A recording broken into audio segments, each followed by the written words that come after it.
इस सेशन में हम जानकारी लेंगे माउस को किस प्रकार प्रयोग कर सकते हैं ऑटोकैड के अंतर्गत। माउस से काफी सारे जुड़े हुए ऑप्शन हैं जिनको हम इस सेशन में जानकारी लेंगे। तो आइए शुरू करते हैं। यहाँ मेरे पास ऑटोकैड में एक फाइल पहले से ओपन है चैप्टर 1 के नाम से CH1। अब ये जो ड्राइंग फाइल हमारे पास ओपन है इसमें 3 ऑब्जेक्ट पहले से इंसर्टेड है। एक छोटा सा कार का एग्जांपल है, एक एल्युमिनियम डोर और एक ट्री जो हमने पिछले एग्जांपल में इंसर्ट किया था। आइए देखते हैं यदि माउस से हम किसी पार्ट को या किसी चीज को सिलेक्ट करना चाहते हैं, किसी ऑब्जेक्ट को सिलेक्ट करना चाहते हैं तो किस प्रकार कर सकते हैं। आप माउस को क्लिक करें और सिलेक्शन शुरू करें। अब देखेंगे इस बॉक्स के अंतर्गत जो भी एरिया आपका आएगा वो सारा का सारा सिलेक्ट हो जाएगा। जैसे मैं तीनों ऑब्जेक्ट्स को सिलेक्ट कर लेता हूँ, फाइनली क्लिक करना है मुझे, तो आप देखेंगे तीनों ऑब्जेक्ट यहाँ सिलेक्ट हो गए हैं। ऑब्जेक्ट सिलेक्शन हमें यहाँ से पता लग रहा है कि यहाँ भी ब्लू बॉक्स छोटा सा ग्रिप के साथ हैंडल है, यहाँ भी ग्रिप के साथ हैंडल अवेलेबल है और यहाँ भी ग्रिप के साथ छोटा सा हैंडल अवेलेबल है। यहाँ यदि मैं एस्केप बटन का प्रयोग कर दूं तो ये सारे के सारे ऑब्जेक्ट्स जो है वो डिसलेक्ट हो जाएंगे। मैं एस्केप दबा देता हूँ तो आप देखेंगे सबका सिलेक्शन हट गया है। इसका अर्थ ये हुआ कि माउस के साथ आप आसानी से सिलेक्ट कर सकते हैं किसी भी ऑब्जेक्ट को ऑटोकैड में। आइए हम ऑटोकैड में माउस के और प्रयोग देखते हैं। आपके पास माउस के लेफ्ट, राइट और एक स्क्रॉल के रूप में 3 बटन रहते हैं। लेफ्ट का प्रयोग हमने देखा किस प्रकार मैं क्लिक करके रेक्टेंगुलर एरिया बना सकता हूँ और अपने जो ऑब्जेक्ट है उनको सिलेक्ट कर सकता हूँ और एस्केप करके उसको डिसलेक्ट भी कर सकता हूँ। इसी तरह से मेरे पास स्क्रॉलर बटन है। बीच का जो बटन है स्क्रॉल करने के लिए जो आप प्रयोग करते हैं उसका प्रयोग यहाँ पे किया जाता है जूम इन और जूम आउट के लिए। यदि मैं माउस को किसी भी ऑब्जेक्ट की तरफ ले जाते हुए, जैसे यहाँ मैं कार की तरफ माउस को ले आया हूँ और स्क्रॉलर को आगे की तरफ घुमाता हूँ तो जूम इन होना शुरू हो जाएगा कोई भी एरिया जो मेरे पास ड्राइंग एरिया में जहां भी मेरा माउस है। इसी तरह से यदि मैं माउस के स्क्रॉलर बटन को पीछे की तरफ घुमाता हूँ तो जूम आउट होना शुरू हो जाएगा। तो इस तरह से आप बीच वाले बटन को जूम इन और जूम आउट दोनों के लिए प्रयोग कर सकते हैं। यदि आप आगे की तरफ घुमाते हैं तो एरिया जूम इन होगा और पीछे की तरफ घुमाते हैं तो जूम आउट हो जाएगा। इसी तरह से यदि आप स्क्रॉलर बटन को दबाकर रखें तो आपके पास ये पेन का शेप ले लेगा। ये देखें, अब मैंने बटन को दबा के रखा हुआ है और मैं ड्राइंग एरिया को बड़ी आसानी से घुमा सकता हूँ। फिर जूम इन कर सकता हूँ, फिर स्क्रॉलर दबाकर पेन का प्रयोग कर सकता हूँ। तो इस तरह से पेन कमांड को प्रयोग करने के लिए आपको स्क्रॉलर को बीच में से दबाकर रखना है। तो इस तरह से स्क्रॉलर आपका 3 कार्य कर रहा है, जूम इन, जूम आउट और पेन। इसी तरह से हमारे पास यहाँ पे यदि मान लीजिए मैं बहुत ज्यादा जूम इन कर चुका हूँ किसी ऑब्जेक्ट को, यदि जल्दी से डबल क्लिक कर दूं मैं स्क्रॉलर को तो पूरा का पूरा जो एरिया है वो जूम एक्सटेंड हो जाएगा। उसका अर्थ ये है कि सभी ऑब्जेक्ट्स मेरे पेज पे पूरे दिखाई देने शुरू हो जाएंगे। यहाँ दोनों तरफ काम करेगा। जैसे मैं जूम इन में हूँ और डबल क्लिक करता हूँ तो भी, और यदि मैं जूम आउट में हूँ जैसे यहाँ पे हूँ और डबल क्लिक करता हूँ फिर भी ये साथ के साथ मेरे पास पूरे पेज पे मेरे ड्राइंग को ले आएगा। तो इस तरह से आप माउस का प्रयोग जूम एक्सटेंड के लिए भी कर सकते हैं। जूम एक्सटेंड में पूरा का पूरा जो आपका ड्राइंग है उसे आपकी स्क्रीन पे लाने की कोशिश करता है जहां पे ऑब्जेक्ट ड्रॉ है। तो इस तरह से ऑटोकैड में आप माउस का बीच वाले स्क्रॉलर बटन का प्रयोग जूम एक्सटेंड के लिए भी कर सकते हैं। किसी भी ऑब्जेक्ट या किसी भी कमांड को ड्रॉ करने के लिए आपके पास माउस सबसे बेहतर डिवाइस रहता है। जैसे कि मान लीजिए मुझे यहाँ पे ड्राइंग एरिया में लाइन को ड्रॉ करना है तो उसके लिए मैं यहाँ होम टैब में बने हुए ड्रॉ पैनल में से लाइन पे क्लिक कर देता हूँ। अब देखेंगे माउस जब ऊपर की तरफ रिबन में जाता है तो एरो का शक्ल ले लेता है, यानी कि एरो का रूप ले लेता है और वापस आते स्क्रीन में ये क्रॉस हेयर अर्थात प्लस का एक छोटा सा निशान अवेलेबल हो जाता है। अब यदि मुझे यहाँ लाइन ड्रॉ करना है तो मैं क्लिक करूंगा, पहला क्लिक जहां लाइन शुरू करना है और फिर मैं माउस को जिस तरफ लाइन ड्रॉ करना है, जिस दिशा में ड्रॉ करना है उस दिशा में माउस को घुमाऊंगा। तो मान लीजिए मैं यहाँ पे हॉरिजॉन्टली लाइन ड्रॉ करना चाहता हूँ तो और यहाँ तक मैं लाइन ड्रॉ करना चाहता हूँ, यहाँ मैं क्लिक कर दूंगा। जैसे क्लिक करूंगा मेरा पहला लाइन का पार्ट फाइनलाइज हो जाएगा। इसी प्रकार से दूसरी लाइन मुझे बनाने के लिए अगर वहीं से बनाना चाहता हूँ तो लाइन उसी के साथ जुड़ी हुई है। यदि आप देखें यहाँ पे, यहाँ से मैं थोड़ा सा डायगोनल कर देता हूँ लाइन को, फिर से क्लिक करूंगा तो लाइन फिर से बन जाएगी और फाइनल हो जाएगी। वहां पे फिर से नेक्स्ट लाइन के लिए मेरे पास ऑप्शन आ जाएगा।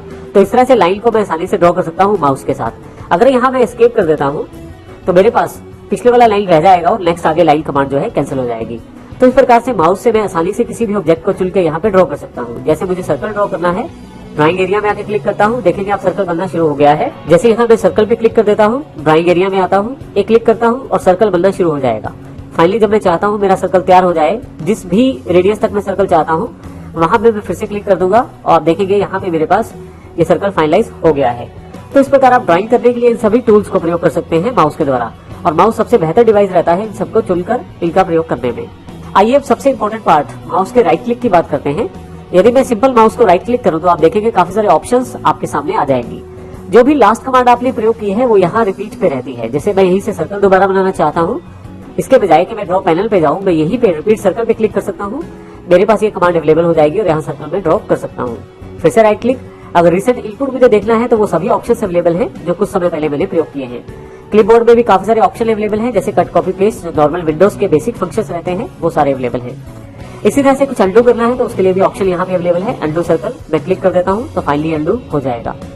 इसी तरह से पैन, जूम, स्टीयरिंग व्हील्स इत्यादि के ऑप्शन भी यहाँ पे अवेलेबल है। परंतु मैं राइट क्लिक को एक इंपॉर्टेंट तरीके से भी प्रयोग कर सकता हूँ, जैसे कि मैं यहाँ पे राइट क्लिक को कस्टमाइज करके प्रयोग कर सकता हूँ अपने पास ऑटोकैड में। इसके लिए मुझे ऑटोकैड मेन्यू पे जाना है। यहाँ नीचे की तरफ यदि आप देखें तो ऑप्शंस का बटन आपके पास अवेलेबल है। आप क्लिक करें इसे तो आपके पास ऑप्शंस खुल जाएंगे। इसमें यूजर प्रेफरेंसेस को क्लिक करना है और राइट क्लिक कस्टमाइजेशन पे जाना है। यहाँ जाने के लिए आप कमांड लाइन का प्रयोग भी कर सकते हैं। उसके लिए मैं इसको क्लोज कर देता हूँ। कमांड लाइन पे जाता हूँ, यहाँ ऑप्शन टाइप करता हूँ। अगर मैं ओपी टाइप करता हूँ तो मेरे पास ऑप्शन कमांड खुद सिलेक्ट हो जाएगी। हालांकि मैं ऑप्शन पूरा भी लिख सकता हूँ। मैं यहाँ क्लिक करता हूँ। आप देखेंगे मैं फिर से उसी जगह पे आ गया हूँ जो राइट क्लिक ऑप्शंस की कस्टमाइजेशन हमने कर दी है यूजर प्रेफरेंसेस में। अब मैं यहाँ पे माउस के राइट क्लिक को कस्टमाइज करना चाहता हूँ, तो इसके लिए मैं राइट क्लिक कस्टमाइजेशन पे क्लिक करता हूँ।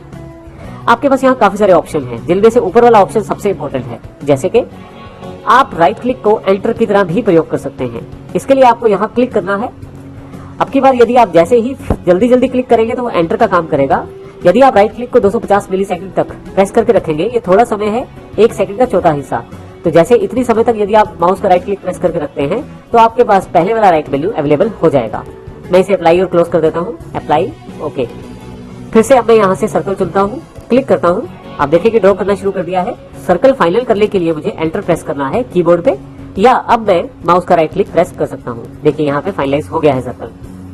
इसी तरह से यदि मैं फिर से सर्कल बनाता हूँ और यहाँ राइट क्लिक प्रेस करके रखता हूँ थोड़ी देर के लिए, तो फिर आपके पास ये ऑप्शन आने शुरू हो जाएंगे जो नॉर्मल राइट क्लिक मेन्यू पे अवेलेबल होते हैं। मैं यहाँ क्लिक करके भी एंटर कर सकता हूँ। इसी तरह इसका अर्थ ये हुआ कि यदि आप एंटर करना चाहते हैं तो केवल राइट क्लिक को दबाएं। इससे आपका काम आसान हो जाएगा। आप जल्दी से जल्दी कमांड्स को एग्जीक्यूट कर पाएंगे और साथ ही आप माउस के राइट क्लिक को भी थोड़ी देर दबा के रखें तो कस्टमाइजेशन जो हमने किया था 250 मिली सेकंड प्रेस करने के पश्चात आपका माउस का राइट क्लिक भी अवेलेबल हो जाएगा। इस तरह से आप माउस को प्रयोग कर सकते हैं ऑटोकैड में। यहाँ पे हमारे पास जो क्रॉस हेयर का निशान हमारे ऑटोकैड ड्राइंग में आ रहा है, ये जो प्लस का निशान आप देख रहे हैं, इसका साइज भी मैं बड़ा और छोटा कर सकता हूँ। इसके लिए मुझे एप्लीकेशन मेन्यू पे जाना है, ऑप्शंस पे जाना है और यहाँ पे मुझे डिस्प्ले में जाना है। क्रॉस हेयर साइज यहाँ परसेंटेज में दिया गया है, पूरी स्क्रीन का 5% है अभी ये। इसको मैं बढ़ा के 30% कर देता हूँ यहाँ से। अप्लाई और ओके। यहाँ पे यदि साइज देखेंगे तो स्क्रीन पे क्रॉस हेयर का साइज बड़ा हो गया है, तो आप अपने अकॉर्डिंग अपनी आवश्यकता अनुसार इसको घटा और बढ़ा सकते हैं। मैं इसको वापस फिर से 5% कर देता हूँ। इसके लिए फिर से एप्लीकेशन मेन्यू, ऑप्शंस और यहाँ पे मैं 5 डायरेक्ट टाइप कर देता हूँ। अप्लाई कर देता हूँ और ओके। तो इस तरह से आप आसानी से क्रॉस हेयर का साइज भी चेंज कर सकते हैं। तो इस प्रकार हमने देखा इन सब ऑप्शंस के साथ ऑटोकैड में माउस का प्रयोग किया जाता है।